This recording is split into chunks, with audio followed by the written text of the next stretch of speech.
Hello everyone. आप लोगों को कभी ना कभी मधुमक्खी ने या लाल चींटी ने काटा ही होगा। तो देखो होता क्या है, ये मान लो कि मेरा हाथ है, इसके ऊपर मधुमक्खी ने या लाल चींटी ने काटा है। तो होता क्या है, यहाँ पर एक तो स्पॉट आता है रेड कलर का, रेड कलर यहाँ पर हो जाता है। और रेड कलर के साथ होने के साथ साथ क्या होता है, यहाँ पर ईचिंग होता है। ईचिंग का मतलब होता है खुजली, यहाँ पर खुजली होता है बहुत तेज़, और इसमें बहुत तेज़ पेन होता है, दर्द होता है इसमें। इसके साथ साथ यहाँ पर सूजन होता है, उसको कहते हैं स्वेलिंग। तो इतनी चीज़ें होती है अगर किसी मधुमक्खी ने या किसी चींटी ने काटा है। अगर आपको ये अनुभव नहीं हुआ होगा, आपको किसी मधुमक्खी या चींटी ने नहीं काटा होगा, तो आपको एसिडिटी तो हुआ होगा। तो एसिडिटी में क्या होता है, हमारे पेट के अंदर एसिड की अमाउंट इंक्रीज हो जाता है, तो बहुत तेज़ इरिटेशन होता है पेट में और दर्द होता है। उससे बचने के लिए हम क्या करते हैं, इनो वगैरह लेना इस्तेमाल करते हैं या गैसोफास्ट। तो मान लो रेड चींटी या मधुमक्खी ने काटा है, तो यहाँ पर भी बिल्कुल वही हो रहा है जो हमारे पेट के अंदर हो रहा है। फ़र्क यहाँ पर यह है कि यहाँ पर ऑर्गेनिज्म काटता है, यहाँ पर ऑर्गेनिज्म नहीं, हमारे बॉडी खुद रिलीज़ कर देती है हाई अमाउंट ऑफ एसिड। तो यहाँ पर भी ईचिंग वगैरह होता है। इसको रिलीव करने के लिए, इसको जो है आराम देने के लिए लोग क्या कहते हैं कि यहाँ पर क्या करो, बेकिंग सोडा का इस्तेमाल कर लो। बेकिंग सोडा बताते हैं हमें, या कहते हैं कि अगर कोलगेट है तो कोलगेट लगा लो। तो मैं देखो यहाँ पर कोलगेट इस्तेमाल कर रहा हूँ, बेकिंग सोडा इस्तेमाल कर रहा हूँ, या सोप इस्तेमाल कर सकता हूँ।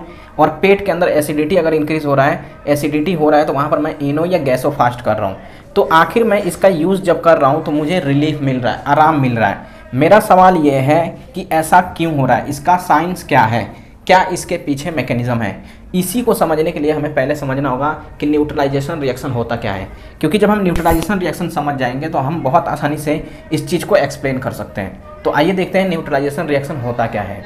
तो देखो होता क्या है, जब हम कभी भी एसिड का रिएक्शन अगर हम बेस से कराते हैं,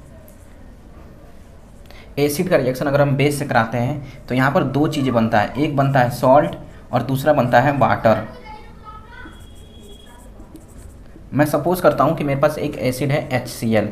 HCl का मतलब होता है हाइड्रोक्लोरिक एसिड, और एक स्ट्रॉन्ग बेस लेता हूँ, इसका नाम है सोडियम हाइड्रोक्साइड, NaOH इसको कहते हैं। जब ये दोनों आपस में रिएक्ट करते हैं तो यहाँ पर बनाते हैं एक सॉल्ट, इसका नाम है NaCl।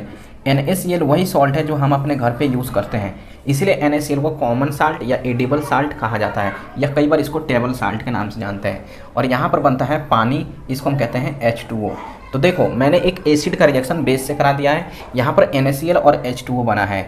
अब इस NaCl को और इस H2O को अगर मैं pH पेपर पर चेक करूँगा तो इसका pH आएगा 7। और आप लोगों को पता है कि अगर किसी का pH 7 आता है उसको कहते हैं न्यूट्रल, यानी वो न्यूट्रल है, उसके अंदर ना एसिड का कैरेक्टर होगा ना बेस का कैरेक्टर होगा। जैसे यहाँ पर मैंने एसिड और बेस को मिक्स करके ये चीज़ें बना दिया है। तो अगर मैं पानी को लूँगा या मैं NaCl को अगर खाऊंगा या यूज़ करूँगा तो ये न्यूट्रल है, क्योंकि इसका pH 7 है, ना ये एसिड की तरह बिहेव करेगा और ना ही ये बेस की तरह बिहेव करेगा, यानी मुझे इससे नुकसान नहीं है। तो देखो ऐसा रिएक्शन जिसमें प्रोडक्ट जो बनते हैं उसका pH 7 होता है, यानी न्यूट्रल प्रोडक्ट मुझे मिलता है, या न्यूट्रल सब्सटेंस अगर किसी रिएक्शन के दौरान मुझे मिलता है, इसको कहते हैं न्यूट्रलाइजेशन रिएक्शन। तो मैंने एसिड और बेस का रिएक्शन किया, मैंने यहाँ पर जो प्रोडक्ट ऑब्टेन किया है, प्राप्त किया है, ये ऑब्टेन जो हुआ है मेरे को प्रोडक्ट, इसका pH अगर मैं चेक करूँगा तो 7 आएगा, न्यूट्रल आएगा। इस वजह से इस रिएक्शन को मैं न्यूट्रलाइजेशन रिएक्शन कह रहा हूँ। देखो इसका डेफिनेशन क्या है, those reaction in which acids react with base to form salts and water, then such reaction is known as neutralization reaction. अब एक चीज़ आपको याद रखना है कि दुनिया में जितने भी एसिड्स हैं इसका असर खाली बेस ख़त्म कर सकता है, और दुनिया में जितने भी बेस हैं इसके असर को एसिड ख़त्म कर सकता है। अगर मैं ये कहूँ कि अगर एसिड का कोई सबसे बड़ा दुश्मन है तो वो है बेस, और बेस का अगर कोई सबसे बड़ा दुश्मन है तो वो है एसिड। अब हम आते हैं अपने आंसर के ऊपर। देखो जब मधुमक्खी या चींटी जब काटती है तो होता क्या है, उनके सलाइवा के अंदर एक एसिड होता है, उसका नाम है मिथेनोइक एसिड। मिथेनोइक एसिड या इसी को हम कहते हैं फॉर्मिक एसिड। तो देखो हमारे शरीर के अंदर इसने क्या चीज़ को इंजेक्ट कर दिया है, इसने इंजेक्ट कर दिया है एक एसिड, और ये एसिड हमें बर्न करेगा, वहाँ पर जलाएगा, वहाँ पर ईचिंग होगा, वहाँ पर खुजली होगा, वहाँ पर दर्द करेगा। तो मैं चाहूँगा कि इस एसिड को मैं किसी तरीके से इसका असर को ख़त्म करूँ, तो मुझे लेना पड़ेगा बेस, और बेस के लिए मैं इस्तेमाल करूँगा कोलगेट, क्योंकि कोलगेट के अंदर बेस इस्तेमाल किया जाता है।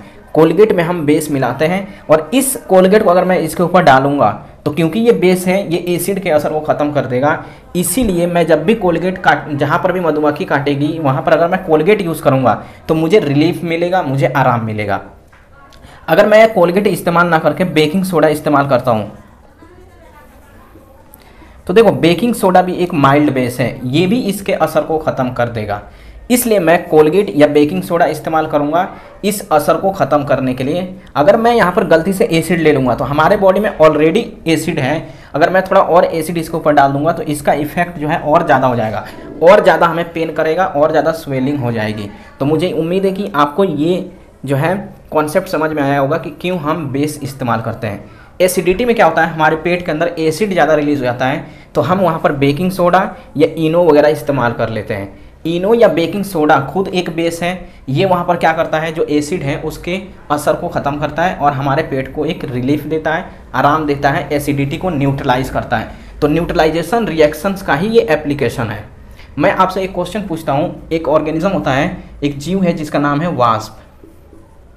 ये जब किसी इंसान को काटता है तो वहाँ पर भी बर्निंग होता है, वहाँ पर भी स्वेलिंग होता है, रेड कलर हो जाता है। लेकिन उस वक्त जब मैं कोलगेट या बेकिंग सोडा इस्तेमाल करूँगा तो ये और ज़्यादा बर्न करेगा। तो मैंने क्या देखा कि इसके असर को ख़त्म करने के लिए मैंने विनेगर दिया। विनेगर जो होता है हमारे घर पे, जिसको हम लोकल लैंग्वेज में सिरका भी कहते हैं, और ये खुद एक एसिड है, तो मैंने एसिड दिया तब इसका असर ख़त्म हुआ। अब मुझे ये बताओ कि वास्प जो है ये एसिड को लेके जो है इस असर को ख़त्म कर रहा है, तो इसके पीछे क्या कॉन्सेप्ट है? आखिर मैंने यहाँ पर एसिड दिया तभी क्यों रिलीफ मिल रहा, अगर मैं बेस दे दूंगा तो वो और ज़्यादा जो है हार्मफुल हो जाएगा, ऐसा क्यों? आपको मुझे ये कमेंट में बताना है। और आपको ये बात समझ में अगर आई होगी तो प्लीज़ इसे लाइक, शेयर एंड सब्सक्राइब करें।